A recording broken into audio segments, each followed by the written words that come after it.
इन दिनों डिजिटल दुनिया में एक बड़ा हंगामा मचा हुआ है।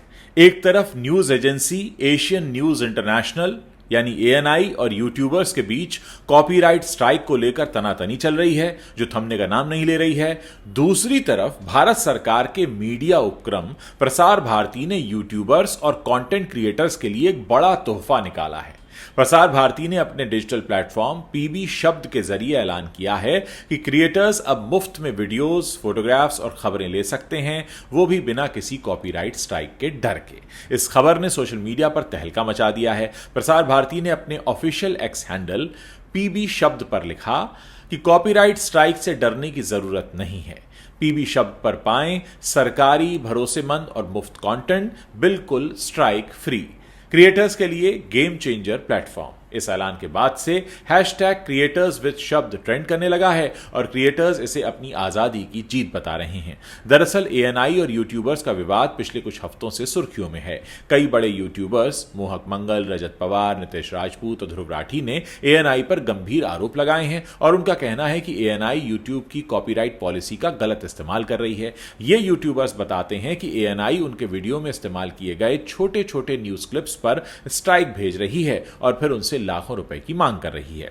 मोहक मंगल ने अपने एक वीडियो में बताया कि एएनआई ने उनके 2 वीडियोस पर स्ट्राइक भेजी और अगर तीसरी स्ट्राइक आती है तो उनका चैनल ही डिलीट हो जाएगा। मोहक का कहना है कि उन्होंने एएनआई के फुटेज को न्यूज कमेंट्री और विश्लेषण के लिए इस्तेमाल किया था, जो यूट्यूब के फेयर यूज नियमों के तहत जायज है। फिर भी एएनआई ने उनसे भारी रकम की मांग की। रजत पवार की कहानी भी कुछ ऐसी है। रजत ने बताया कि एएनआई ने उनके एक वीडियो पर 18 लाख रुपए प्लस जीएसटी की पेनल्टी लगाई, सिर्फ इसीलिए क्योंकि उन्होंने एएनआई के कुछ सेकंड के क्लिप्स का इस्तेमाल किया था। रजत इसे जबरन वसूली कहते हैं और बताते हैं कि छोटे क्रिएटर्स इस दबाव में पैसे देने को मजबूर हो रहे हैं। पौरुष शर्मा, जिनके चैनल पर 1.5 मिलियन से ज्यादा सब्सक्राइबर्स हैं, उन्होंने भी एएनआई की स्ट्राइक की वजह से अपने चैनल के बंद होने का डर जताया। इन क्रिएटर्स का कहना है कि एएनआई की नीति उनके मेहनत की जो कमाई है उस पर एक हमला है। एएनआई का पक्ष भी सुनना जरूरी है। एएनआई का कहना है कि वो अपने कंटेंट को प्रोटेक्ट करने के लिए कॉपीराइट स्ट्राइक का इस्तेमाल कर रहे हैं, क्योंकि यूट्यूबर्स उनके वीडियोस और तस्वीरों को बिना लाइसेंस के इस्तेमाल कर रहे हैं। एएनआई के मुताबिक वो न्यूज कवरेज के लिए भारी संसाधन खर्च करते हैं, कैमरामैन, पत्रकार और अलग अलग तरह के गैजेट्स का इस्तेमाल करते हैं। अगर क्रिएटर्स उनके कॉन्टेंट का कमर्शियल इस्तेमाल कर रहे हैं तो उन्हें इसके लिए लाइसेंस फीस देनी होगी। एएनआई ने एक सब्सक्रिप्शन मॉडल भी पेश किया है, जिसकी शुरुआत 1 लाख रुपए प्रति माह से होती है। एएनआई का तर्क है कि फ्री स्पीच का मतलब फ्री फुटेज नहीं है। वो कहते हैं कि अगर टीवी चैनल और डिजिटल मीडिया हाउस उनके कंटेंट के लिए पैसे देते हैं तो यूट्यूबर्स को भी देना चाहिए। लेकिन क्रिएटर्स का कहना है कि एएनआई छोटे छोटे क्लिप्स, 5 से 10 सेकंड के फुटेज और ऐसी छोटी चीजों पर भी स्ट्राइक भेज रही है जो फेयर यूज के तहत होना चाहिए। भारत के कॉपीराइट एक्ट 1957 की धारा 52 के तहत न्यूज रिपोर्टिंग, आलोचना और शैक्षिक उद्देश्यों के लिए सीमित कंटेंट का इस्तेमाल कॉपीराइट उल्लंघन नहीं माना जाता। फिर भी एएनआई का दावा है कि क्रिएटर्स उनके फुटेज का अहम हिस्सा इस्तेमाल कर रहे हैं, जो फेयर यूज के दायरे से बाहर है। इस विवाद ने एक्स पर तीखी बहस छेड़ दी है, जहां कई लोग एएनआई पर डिजिटल दादागिरी का आरोप लगा रहे हैं। कुछ का कहना है कि एएनआई को सरकारी समर्थन मिला हुआ है, जिससे छोटे क्रिएटर्स का विरोध करना मुश्किल हो जाता है। इसी बीच प्रसार भारती ने पीबी शब्द के जरिए क्रिएटर्स को एक नई राह दिखाई है। ये प्लेटफॉर्म यूट्यूबर्स और कंटेंट क्रिएटर्स के लिए मुफ्त में भरोसेमंद कंटेंट देगा, जिसमें वीडियोस, फोटोग्राफ्स, ऑडियोज और लिखित खबरें भी शामिल होंगी। सबसे बड़ी बात यह है कि इस कंटेंट पर कोई कॉपीराइट स्ट्राइक का खतरा नहीं होगा। प्रसार भारती ने अपने एक्स अकाउंट पर इसे क्रिएटर्स के लिए गेम चेंजर बताया है और यह बात बिल्कुल सही भी लगती है। पीबी शब्द रियल टाइम न्यूज अपडेट्स, सरकारी स्रोतों से ऑथेंटिक कंटेंट और मल्टी फॉर्मेट सपोर्ट देगा। यानी क्रिएटर्स को ताज़ा खबरें, वीडियोस और तस्वीरें मिलेंगी, जिन्हें वो अपने चैनल पर बिना किसी डर के इस्तेमाल कर पाएंगे। रजिस्ट्रेशन की प्रक्रिया के बारे में भी पूरी जानकारी नहीं दी गई है, लेकिन माना जा रहा है कि क्रिएटर्स को पीबी शब्द की वेबसाइट या ऐप पर अकाउंट बनाना होगा। इसके लिए उन्हें अपने यूट्यूब चैनल या सोशल मीडिया प्रोफाइल की जानकारी भी देनी पड़ेगी, ताकि उनकी पहचान और कंटेंट की विश्वसनीयता की जांच हो सके। रजिस्ट्रेशन के बाद क्रिएटर्स को मुफ्त कंटेंट का एक्सेस मिल जाएगा, जिसे वो अपनी वीडियो में इस्तेमाल कर पाएंगे।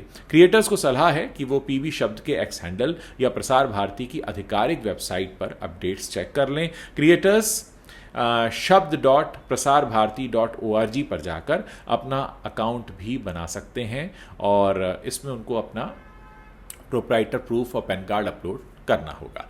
पीवी शब्द का ये कदम क्रिएटर्स के लिए कई मायनों में फायदेमंद है। सबसे पहले ये कॉपीराइट स्ट्राइक के डर को पूरी तरह से खत्म कर देगा, जो कि एएनआई जैसी न्यूज एजेंसीज की वजह से क्रिएटर्स के लिए एक सरदर्द बना हुआ है। छोटे क्रिएटर्स जो लाइसेंस फीस नहीं दे सकते अब मुफ्त में भरोसेमंद कंटेंट ले पाएंगे। दूसरा, पीवी शब्द का कंटेंट सरकारी स्रोतों से होगा, जिससे क्रिएटर्स की विश्वसनीयता और बढ़ेगी। तीसरा ये कि ये समय और पैसे की बचत करेगा, क्योंकि क्रिएटर्स को स्ट्राइक के डर से कोर्ट केस या सेटलमेंट की जरूरत नहीं पड़ेगी। चौथी बात यह कि क्रिएटर्स को न्यूज बेस्ड कंटेंट बनाने के लिए अब प्रोत्साहन मिलेगा, क्योंकि उनके पास रियल टाइम और ऑथेंटिक कंटेंट का भंडार होगा।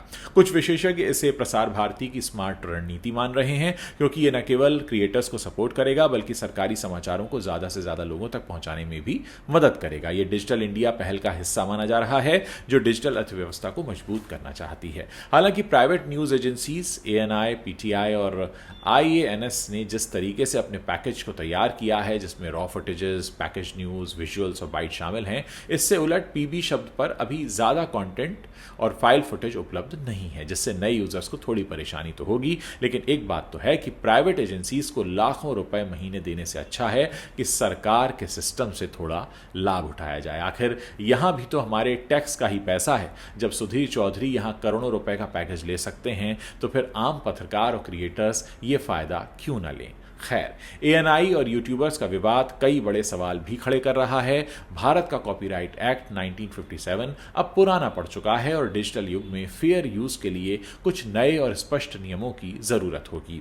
यूट्यूब की पॉलिसी भी सवालों के घेरे में है, क्योंकि ये स्ट्राइक के बाद क्रिएटर्स को कोर्ट में लड़ने के लिए छोड़ देती है। कई क्रिएटर्स का कहना है कि यूट्यूब को फेयर यूज की जांच में ज्यादा सक्रियता दिखानी चाहिए। दूसरी तरफ न्यूज एजेंसियों और क्रिएटर्स के बीच सहयोग की जरूरत भी है। पीबी शब्द जैसे प्लेटफॉर्म इस दिशा में एक सकारात्मक कदम कहे जा सकते हैं। यह देखना दिलचस्प होगा कि क्या पीबी शब्द वाकई क्रिएटर्स के लिए गेम चेंजर साबित होगा, और क्या यह विवाद भारत में कॉपीराइट कानूनों और डिजिटल क्रिएशन की दुनिया में एक नई बहस को जन्म देगा। तो अगर आप यूट्यूबर हैं या कंटेंट क्रिएटर हैं, तो पीबी शब्द आपके लिए एक सुनहरा मौका हो सकता है। इस प्लेटफॉर्म पर रजिस्टर करें, मुफ्त और भरोसेमंद कंटेंट लें और अपनी क्रिएटिविटी को बिना किसी डर के एक नई उड़ान दें। एएनआई के साथ चल रहे विवाद ने क्रिएटर्स को एक सबक तो सिखाई दिया है कि ऑथेंटिक और कॉपीराइट फ्री कंटेंट की जरूरत कितनी अहम है। प्रसार भारती का यह कदम न सिर्फ क्रिएटर्स की मदद करेगा बल्कि डिजिटल दुनिया में एक नई क्रांति भी ला सकता है। दोस्तों, मैं अपने उन सभी दर्शकों से अनुरोध करूंगा जो कि अपने खाली समय में कभी इंस्टाग्राम, फेसबुक या यूट्यूब के लिए कंटेंट बनाते हैं। दोस्तों, अगर आपका कंटेंट 100 लोग भी देखते हैं, 50 लोग भी देखते हैं, तो यह आपकी सबसे बड़ी जिम्मेदारी बन जाती है कि आप ये चेक करें कि आप जो कह रहे हैं, बता रहे हैं, दिखा रहे हैं, वो पूरी तरह से ऑथेंटिक हो। अगर आप अपने स्तर से ये पूरी जांच करके अपने मैसेज या कंटेंट को आगे बढ़ाएंगे, तो कहीं ना कहीं आप एक जिम्मेदार शहरी की भूमिका भी निभा रहे होंगे। अगर ये वीडियो आपको काम का लगा है तो इसे दोस्तों के साथ शेयर करना मत भूलिएगा, क्योंकि ये जानकारी अभी बहुत कम लोगों के पास है। हो सकता है आपका इस वीडियो को शेयर करना बहुत सारे लोगों तक इस जानकारी को पहुंचाए और ज़्यादा से ज़्यादा कंटेंट क्रिएटर्स इसका लाभ उठा पाएं।